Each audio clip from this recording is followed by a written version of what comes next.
ഞാൻ long ടേമിലേക്ക് invest ചെയ്യുന്ന ETF പറഞ്ഞുതരാം. ആകെ 4 ETF മാത്രമേ ഞാൻ ഇൻവെസ്റ്റ് ചെയ്യുന്നുള്ളൂ. അതിൽ ആദ്യത്തെ 2 നിങ്ങൾ പോപ്പുലറായിട്ട് കേട്ടതായിരിക്കും, അല്ലെങ്കിൽ നിങ്ങൾ ഇൻവെസ്റ്റ് ചെയ്യുന്നതായിരിക്കും. ഒന്ന് ഗോൾഡും ഒന്ന് സിൽവറും ആണ്.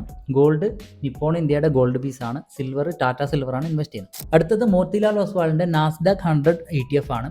നാസ്ഡാക്ക് 100 എന്ന് പറഞ്ഞാൽ നമ്മൾ നിഫ്റ്റി 50, നിഫ്റ്റി 100 എന്നൊക്കെ പറയുന്നത് പോലെ US-ലുള്ള ഒരു ഇൻഡെക്സ് ആണ്. US-ലെ ടോപ്പ് 100 നോൺ ഫൈനാൻഷ്യൽ കമ്പനീസ് ആണ് നാസ്ഡാക്ക് 100 എന്ന് പറയുന്ന ഈ ഇൻഡെക്സിൽ വരുന്നത്. അപ്പോൾ ഈ ഒരു ETF ഇൻവെസ്റ്റ് ചെയ്ത് കഴിഞ്ഞാൽ US-ലെ ടോപ്പ് കമ്പനീസിൽ നമുക്ക് ഇൻവെസ്റ്റ് ചെയ്യാൻ പറ്റും. അതിൽ തന്നെ ഹെവി അലോക്കേഷൻ വരുന്നത് മൈക്രോസോഫ്റ്റ്, ആമസോൺ, ഗൂഗിൾ, മെറ്റ ഇങ്ങനെയുള്ള കമ്പനീസ് ഒക്കെയാണ്.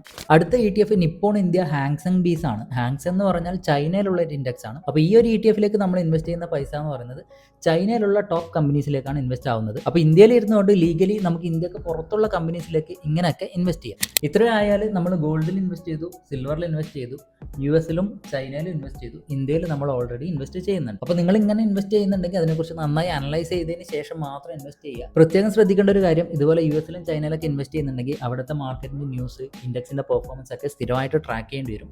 പിന്നെ സിൽവറിലൊക്കെ ഇൻവെസ്റ്റ് ചെയ്യുന്നുണ്ടെങ്കിൽ ഇപ്പോൾ കയറി നിൽക്കുന്ന സമയമാണ്, ടെക്നിക്കലി നന്നായിട്ട് അനലൈസ് ചെയ്തതിന് ശേഷം മാത്രം ഇൻവെസ്റ്റ് ചെയ്യുക.